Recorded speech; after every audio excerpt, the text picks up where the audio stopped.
The Federal Reserve hikes interest rates 0.75%, and Matt Gaetz says the U.S. should bomb Mexico. All that and more here on The Paul Brad Show.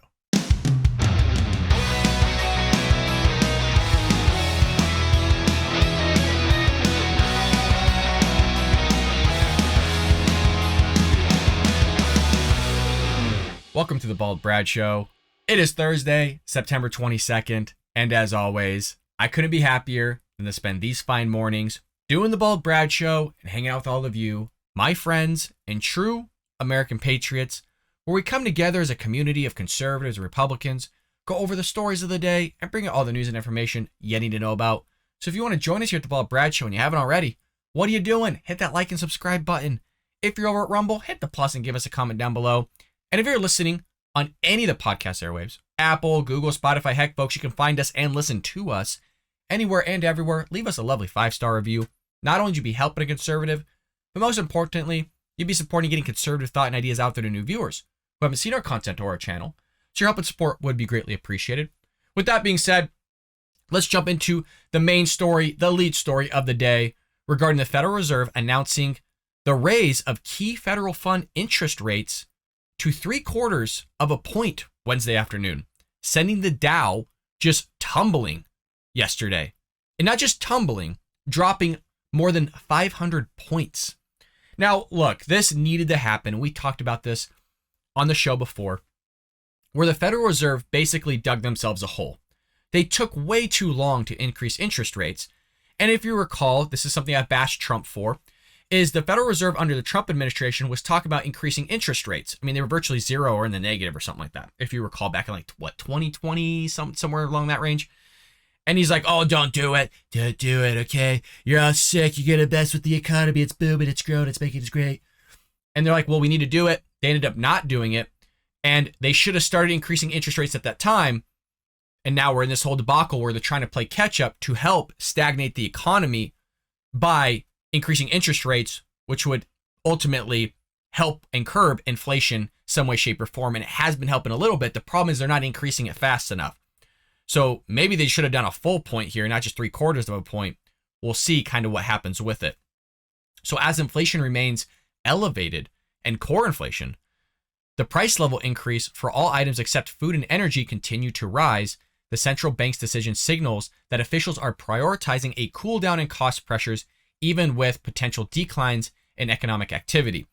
Now, hold on, pump the brakes here, because the Feds are saying, hey, we're seeing a decline in economic activity or the potential of it, even though there's been a decline in the economy already. We're in a recession, but if you recall, Karine Jean-Pierre, Joe Biden, the White House, the Biden administration, redefined what a recession is. It's no longer 2 consecutive quarters negative GDP growth. No, folks.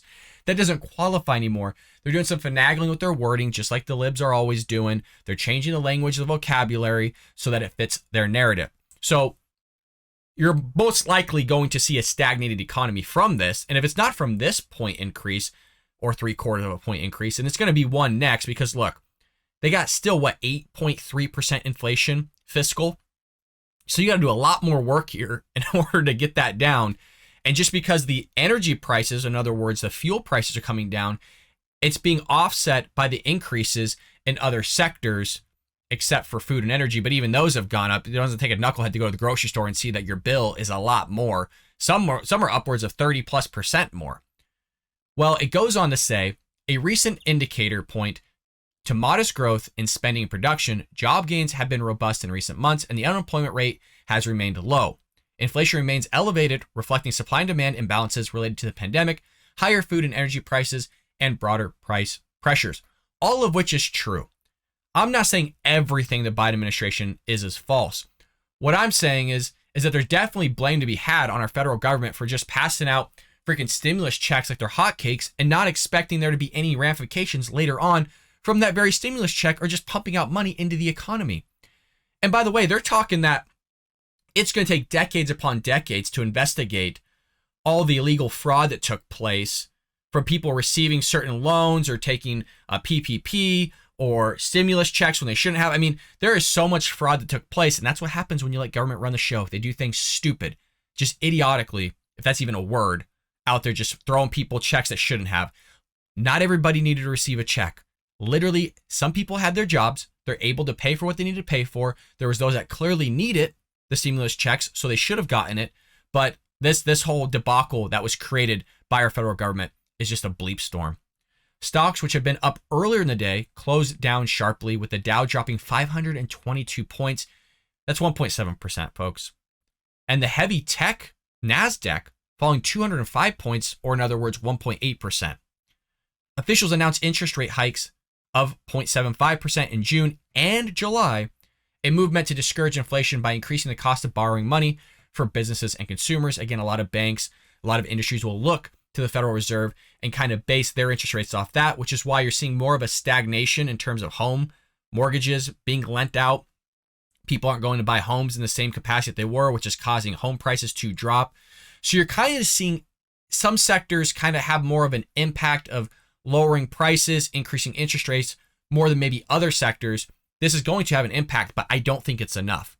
I think you're going to see multiple consecutive months of this 0.75 before we really bring it down maybe to the baseline of what we've seen in inflation year after year, which is 1 to 3%. To stimulate the economy after the lockdown-induced recession, the Federal Reserve has pegged a near zero target interest rate and purchased government bonds from the market. Price levels between August 2021 and August 2022 rose the 8.3% that we talked about earlier, and that comes from the Bureau of Labor Statistics if anyone's curious on where we're getting these numbers. Market a slight moderation from the 8.5 year-over-year increase in July and the 9.1 increase there in June.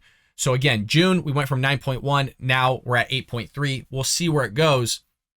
Some people are saying that we'll have a third consecutive quarter of negative GDP growth, or at least it's going to be stagnated where the numbers are virtually zero. There's not going to be much change, which I think is quite possible. But you're not even seeing a full percentage drop. And this is the third time that they've done an interest rate hike of 0.75%. So if you're only seeing, not even 1% yet, it makes you think you're going to want to do more.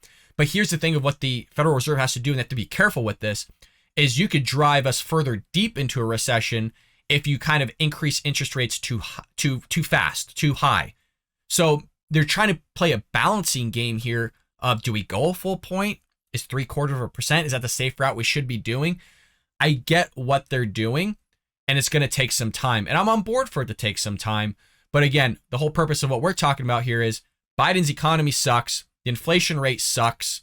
The Federal Reserve dug themselves a hole, and now they're trying to get out of it, and we're all having to suffer because what the federal government did. It's just amazing how impactful the federal government has become on our lives, not just from the Federal Reserve, but just on all aspects of our life, where a lot of the stuff should have been done on a local level, a locality level, where that really impacts us, our neighborhoods, our cities. That type of stuff should have more of an impact than some idiot, regardless of whether it's Trump or Biden, whoever it is, 3,000 miles away from me here in California, as if I care. Does that guy know my name? Does he know who I am? We're the locality. They may not know your name or who you are, but that has a lot more of an impact on your day-to-day operations rather than the idiotic federal government. We've seen how they run things. Federal Reserve Chair Jerome Powell said during a hawkish speech at the central bank's recent symposium in Jackson Hole, Wyoming, that policymakers are willing to bring some pain in their efforts to combat inflation and return price level changes to the long-term target of 2%. Like I said, inflation is anywhere from 1 to 3%. It looks like they're pushing for 2. If it's been since June, folks, and you only got from 9.1 to 8.3, you got a freaking ways to go. And based on what we're seeing, 0.75% ain't going to do it. Price stability is the responsibility of the Federal Reserve and serves as the bedrock of our economy, he remarked. Without price stability, the economy does not work for anyone. In particular, without price stability, we will not achieve a sustained period of strong labor market conditions that benefit all. The burden of high inflation falls heaviest on those who are unable to bear them. Well, it's so funny because they talk about this inflation stuff, and Joe Biden still, at some point, wants to send more checks out to the economy. He just pushed through the student loan debt forgiveness, which inflates the economy.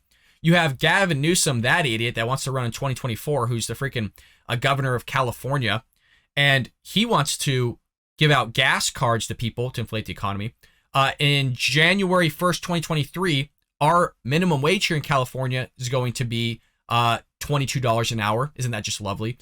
That's going to inflate the local economy here. And by the way, when people are making more money in the state of California, because if a minimum wage is going to make $22 an hour, you better bet your ass that in corporate world, people are going to make a lot more people in corporate world are going to save up some money. They're going to go to another state and outbid y'all on your houses, which you've already seen. That's happened in Florida, certain sectors of Arizona and Texas, as well as Tennessee, is all the Californians are outbidding all of you by anywhere from $30,000 to $100,000 for a piece of property because we're inflating our state here with more money. And then people can't fathom why they go to Panda Express and pay $30 for a freaking meal. Why? Oh, I don't know. Maybe because you're paying a guy $22 an hour to take cooked food with a ladle and put it on a styrofoam plate.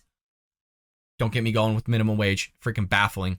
Powell also emphasized that the rising prices seen during the 1970s and the early 1980s taught the Federal Reserve that it can and should take responsibility for delivering low and stable inflation, despite the fact that other developed nations are witnessing the same phenomenon. Americans now predict lower short-term and medium-term inflation amid the aggressive rate hikes. Median 1-year and 3-year inflation expectations both saw steep declines last month, respectively from 6.2% to 3.2%, and July from 5.7% to 2.8%, according to data from the Federal Reserve Bank of New York. Well, despite the rising core inflation, folks, that happened in August, President Joe Biden said in a statement that it's essentially flat. Prices are a sign that his economic agenda is effective. Really? Really, Joe? Because we're at 8.3, bud. It's not flat. Not flat at all. It's there. And he did this manipulation before. If you recall, he said that inflation was 0, if y'all remember that. And then Karine Jean-Pierre hopped on Twitter and was espousing the same thing. And then she espoused the same thing during the White House press briefings that we're at 0% inflation, even though inflation was at 8.5. They're just idiots. I know it sounds bad for me to say that about especially our commander-in-chief and president, but it's true. They're idiots when it comes to messaging. They're idiots when it comes to public relations. They're bad at their job. We've done so many countless press briefings in here. You don't have to be a genius to know that they suck at their job. You don't. And hell, just look at history of the federal government. You don't gotta look at too hard. They're terrible, which is always amazing that the Democrats want bigger government that gives them more power to control our lives, create more legislation that controls our lives. Where Republicans and conservatives, we want limited government. We want government to be based more on the local level, which we just talked about, rather than freaking inflating our federal government to some bogus, crazy proportion that we're seeing. And now they're having more impact on our lives. More than ever. It will take more time and resolve to bring inflation down, which is why we passed the Inflation Reduction Act. For those that are watching, I really just want to hit my head against the wall. They passed the Inflation Reduction Act that doesn't actually reduce inflation. They've come out and said it. Karine Jean-Pierre was literally questioned on this by a left-wing outlet on the White House press briefing, and she can't give an answer as to why or how it's going to reduce inflation. She gives some cockamamie answer. Where are the Democrats at on this? Like, where are all your friends on Facebook, that spent 4 years hounding Trump for anything and everything that he said? But then you got this idiot that fumbles through his teleprompter, hits a golf ball backwards, falls going up a flight of stairs multiple times. Where are they at on this? They're nowhere to be found. It's amazing how quiet libs go and the progressive left get when you have a Democrat in office that just sucks. Did the same thing with Barack Obama. Remember how Barack Obama was supposed to be the hope that's going to unify the country, and then Joe Biden just basically took his slogan as well and hasn't done anything in unifying the country? Lastly, the United States could experience additional inflationary pressures as the European Union endures an energy crisis. It's not even winter yet. They're already in the energy crisis. They're literally burning wood, you guys. If you see a nation burning wood, that's the last level of energy that you have. And that's where the Europeans are at, which has compelled factories to halt production while wholesale prices for natural gas rise more than 20-fold in some nations. Energy prices in the United States have likewise increased quite a bit since Russia invaded Ukraine earlier this year. And as I've stated, Russia invading Ukraine does have a ramification, but you had increases in energy before he ever did that. But if you listen to Karine Jean-Pierre in the White House, they're only starting it at the point in conversation at the point of Vladimir Putin invading Ukraine. And that's why they called it the Putin price hike. Joe Biden's nowhere to blame here. According to him, I think there's a lot of blame to be on him and our federal government, but we can't do that because if we do that, then, we're probably sexist, bigots, homophobe, racist. We're doing some sort of ageism, whatever the hell they're going to call us. They're going to call us it anyway. So we might as well call the idiot out that he sucks at his job. I can't wait for that guy to be out of office. Look, Trump said stupid things. We all admit it. I'm a Trump fan. We all admit the guy said stupid crap and he needs to keep his mouth shut sometimes. We're all on board with that, I think. Let me know if you're not. Look, folks, if you say that Trump never said anything stupid, that's a silly statement to make. But he did great things. Said stupid crap, did great things. Joe Biden says stupid crap, does stupid things. Which one's better? I don't know. I will take the guy that says stupid things every now and then, some of which is hilarious and comedic, but does amazing things and puts America first, versus a guy that does stupid things that's not hilarious, that fumbles with his teleprompter, doesn't know how to tie his shoes, shuffles his feet, practically falls over a blade of grass, has the White House admin freaking out that he's going to fall over a freaking cable wire that's in a freaking media room in the White House, and also does stupid things. I mean, it's black and white comparison, folks. You don't need to be a genius to see that Joe Biden sucks and President Trump is better. Moving into our last story of the day, we have Matt Gaetz. This is where I call out Republican, folks. This is where we have to have linear logic and not be hypocritical. Matt Gaetz says something really stupid today, okay? And I'm going to play it for you. And actually he said quite a bit that was stupid. Matt Gaetz, who I like, by the way, he's actually pretty intelligent, says some good things every now and then, called for bombing Mexico Wednesday over the fentanyl crisis that is killing tens of thousands of Americans every year. This is where you have to separate emotion and logic. Just remove the emotion aspect and just use your head. Because when you're pent up with a lot of anger, emotion, and frustration, and rightfully so, because fentanyl is killing our American children, just like 200, I think, overdoses a day or something like that, and it's only increasing, that because of that frustration comes, you sometimes say some knucklehead things. And he said some knucklehead things here, folks. So I want to play the video for all of you of Matt Gaetz kind of going off, exposing the truth behind the deadly fentanyl crisis. There is some truth in there, but there's also some things that are a little bit silly here. And this comes from his Twitter feed. There has been discussion today of fentanyl, and it irks me every time I hear someone talk about fentanyl overdoses. Because no one overdoses on fentanyl, because I don't think anybody really sets out to score some fentanyl for a good time. I get why it's hard to keep cocaine from coming into the country. People in the United States like using cocaine. They seek it out. They pay high dollar amounts for it. And so that would be something hard to stop. But since people don't set out to use fentanyl, since it's something we don't want in our country, we should be totally capable of stopping it. And the only reason See, this is where I kind of have a problem with what he's saying. I get what he's talking about here, but I'm not fully on board with the aspect of there's Americans that aren't just setting out to take fentanyl. I mean, there's a big demand for fentanyl, and it's going through the border for a reason, right? It's not as if you have the drug cartel and those in South America and other nations that are going, oh, well, let's just waste a lot of money and production and energy of exporting this stuff into the United States, or I guess the better phrase is smuggling it through the United States, if they're not going to make money off of it. So that's where I'm not on board with kind of the statement he's saying, amongst other things later on. Whereas there is some truth to the fact of there are Americans that like cocaine, they're going to buy it. Same thing with weed and other drugs, meth, whatever it may be.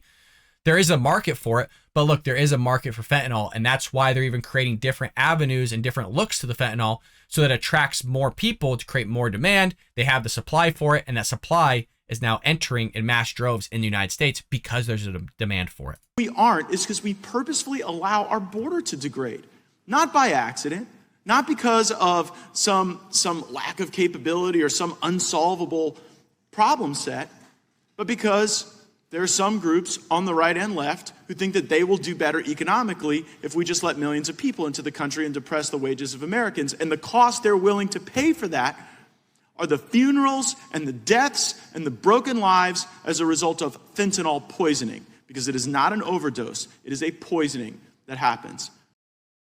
So, like I said, there's some truth in that, 100%.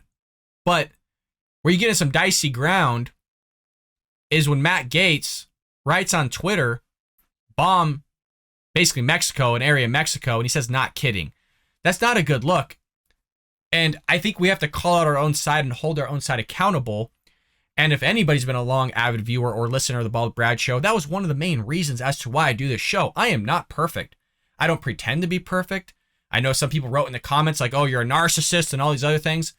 One of the reasons why I did this show is so that I can look back on it and see at which points am I being hypocritical, Do I have at least some sort of sounding arguments? So it's a way for me to look back on myself and try to expand upon my ideas, not be hypocritical, have linear logic, and call out both sides, Democrats and Republicans. I'm an average American just like all of you are. You are true American patriots. I'm a patriot. I love this country. But we're not beholden to politicians. Just because they're Republican doesn't mean we can't bash and hold ourselves accountable as a party and say, look, maybe that's not the right thing to say. Because the left aren't doing it, you guys. The Democrats aren't calling out their own side. If anything, they're like Maxine Waters that goes out and tell people to go after Trump supporters, or Joe Biden does the same thing, and other Democrats, the squad, where we have to call ourselves out and say, look, that's not a good thing to write. You don't go say bomb in virtually an area of Mexico and say not kidding and think that's okay. Even if it's a bad area, even if it's full of drug cartel or whatever it's at, there's kind of a way to word things so you don't make things look bad. And because it's Matt Gaetz, who I like, again, we've covered him on the show, I think the wording and the PR could have been better.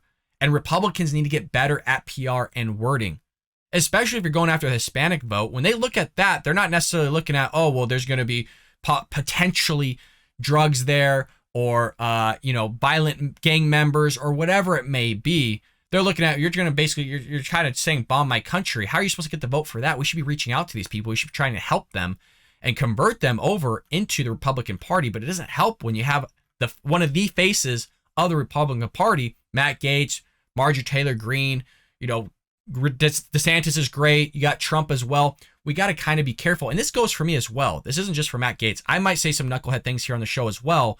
And I have to be careful in order that I don't have pent up emotion in terms of what Democrats are doing at the southern border and having that roll into me saying something stupid on the air here and then ultimately have somebody hounding me, which I hope there are people that keep me accountable. I mean, that's what I have all of you for. There's some loyal people that watch the Bald Brad Show every single day. And I think it's important that we have that community here on the show where we keep each other grounded. We keep each other accountable. And that doesn't mean it's always going to happen, but I do read your guys' comments. And I would like to think you have my back in terms of, hey, you made sense here, not fully on board with that, which you do. And I like that type of community. We're not going to agree on everything, and I don't expect us to agree on everything. But what we can agree on is the big picture stuff, and then we can zoom in later and have more discussions on those other things. But I want to know what you think about this. I want to know what you think about Matt Gaetz saying to bomb this area in Mexico that I would imagine has probably some connection to fentanyl or some connections to drugs. I didn't do much research on the area. I just kind of don't think, regardless of even if it was, that is good messaging and the type of messaging that you want to put out to the American people. So let me know what you think about this one in the comments. I'm really intrigued and I'm really open-minded on this one. So change my mind.